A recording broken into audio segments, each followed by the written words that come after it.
Окупанти, випалюють часів яр, Associated Press продемонструвала моторошні кадри знищеного росіянами міста, зруйнованого вщент, стертого з лиця землі. Ці руйнування підкреслюють тактику випаленої землі, яку Росія застосовує протягом понад 2 років війни. Та Associated Press з усією повагою понад 10 років війни вони застосовують цю тактику. Місто часів яр, яке місцями штурмують і обстрілюють окупаційні війська, сьогодні нагадує руїни окупованих Бахмута і Авдіївки. Видання Associated Press опублікувало кадри нового запису з безпілотника. На цих відео, як бачимо, масштабні руйнування в Часовому Ярі, але ми все відбудуємо. Але зараз там немає майже жодної цілої будівлі, а будинки та муніципальні установи просто обвуглені. Терористи. Через дії Російської Федерації місто, в якому свого часу проживало 12 тисяч людей, стало тепер фактично пусткою, безлюдне. Стратегічно важливе місто, нагадаю, це стратегічно важлива Височина, протягом кількох місяців зазнає атак російських військ. Саме його захоплення дасть Росії контроль над вершиною пагорба, з якого вона зможе атакувати вже інші міста, які входять до Слов'яно-Краматорської агломерації, що складають опору східної оборони України. Зазначають, нагадують, скоріше б я сказала, ми з вами це давно знаємо у виданні. На відео бачимо, як просто ряди багатоповерхівок у Часовому Ярі почорніли від вибухів, від тих авіабомб, які десятками в день керованих, коригуючих, правильно навіть говорити, скидає Росія на голови наших захисників і на наші будинки, на церкви, на мирні багатоповерхівки, на дерева, на садки, на насадження. Їм все одно, вони просто руйнують і стирають землю. Їм не треба територіальні здобутки. Їхня мета – змусити нас капітулювати, їхня мета – підкорити нас і знищити. Це вже розуміють всі. Золотий купол церкви, як бачимо, залишився недоторканим ще поки, але сама будівля сильно пошкоджена. Будівля церкви, бо святого в них немає. Бо Кирило Гундяєв – це ФСБшник в рясі, їхній там головний. Кажуть, що він церквою завідує.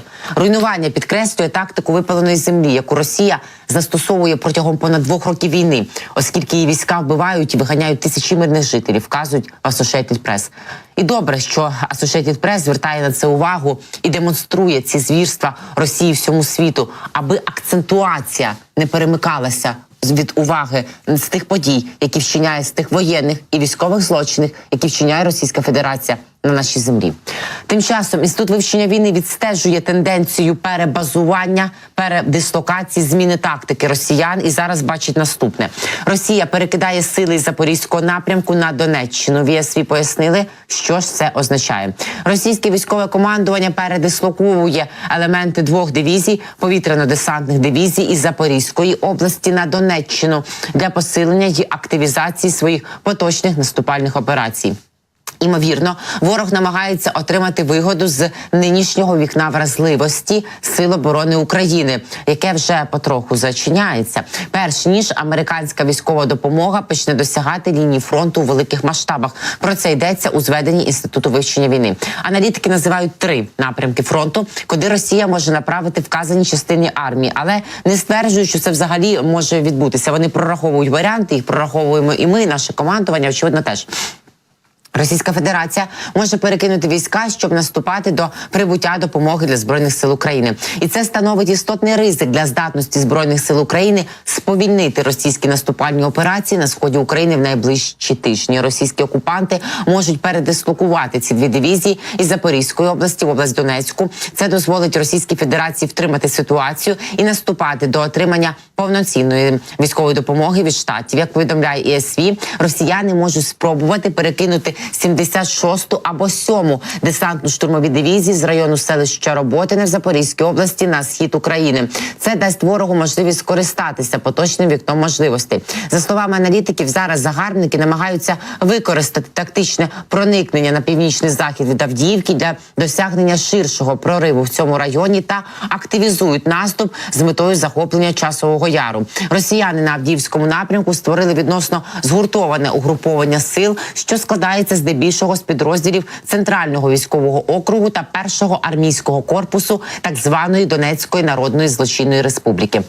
Хоча вони вже виснажені інтенсивними наступальними операціями, упродовж останніх кількох місяців підрозділи 76-ї та 7-ї дивізії можуть слугувати як ударна сила для продовження атак в цьому регіоні. Російські війська створили менш згуртоване угруповання сил на Бахмутському напрямку, яке, зокрема, складається з елементів кількох дивізій та повітряно-десантних бригад. Передислокація елементів 76-ї та 7-ї дивізії в цей район могла би посилити наступальну операцію захоплення Часового Яру, що триває, вказується в звіті Американського інституту вивчення війни. На думку аналітиків, російське командування може перекинути частини цих двох дивізій на лінію Куп'янськ-Сватове-Креміна, де їхні війська також відновили наступ вздовж усієї лінії фронту. Окупанти намагаються консолідувати весь цей сектор під відповідальність Московського військового округу, і передислокація 76-ї та 7-ї дивізії може виявитися не настільки корисною, як у випадку з більш інтенсивними бойовими діями, що наразі тривають в Донецькій області.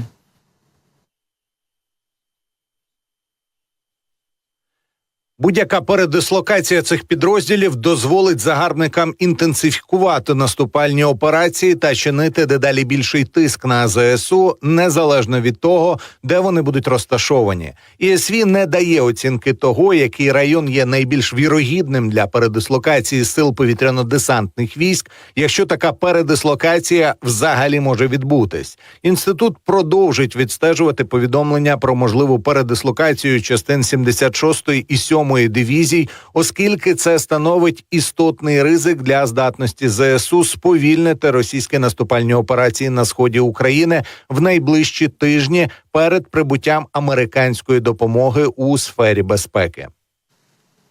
Ситуація на фронті серйозно змінилася. В Діпстейт повідомили, де просунулися росіяни. Зокрема, зафіксоване просування супротивника у кількох населених пунктах, стверджують аналітики. Ситуація на фронті у Донецькій області серйозно змінилася. Російським загарбникам вдалося просунутися біля низки населених пунктів. Вороги також змогли здійснити просування в Урожайному. Зокрема, повідомили аналітики Діпстейт. Ворог просунувся в Архангельському біля Новоолександрівки, південніше Первомайського, зазначається в повідомленні. Сили Російської Федерації найбільше атакують на Бахмутському, Авдіївському та Новопавлівському напрямках. Про це вже звітує Генштаб Збройних сил України. Впродовж минулої доби на фронті відбулося 121 бойове зіткнення, повідомляє Генеральний штаб ЗСУ.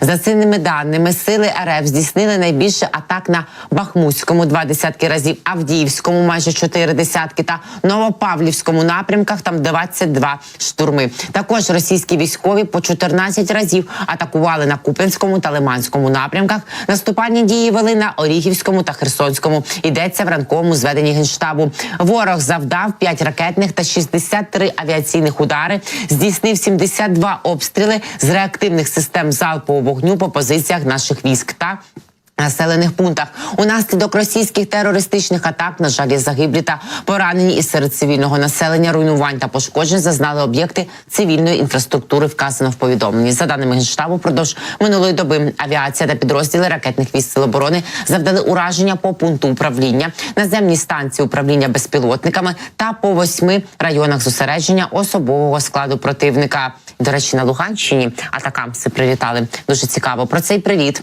про перебазування можливе потенційне, і з якою метою російських військ з Роботиного на східний напрямок, а також про постійні загоряння біля нафтопереробних заводах або і на них на території Смоленщини і Російщини в цілому.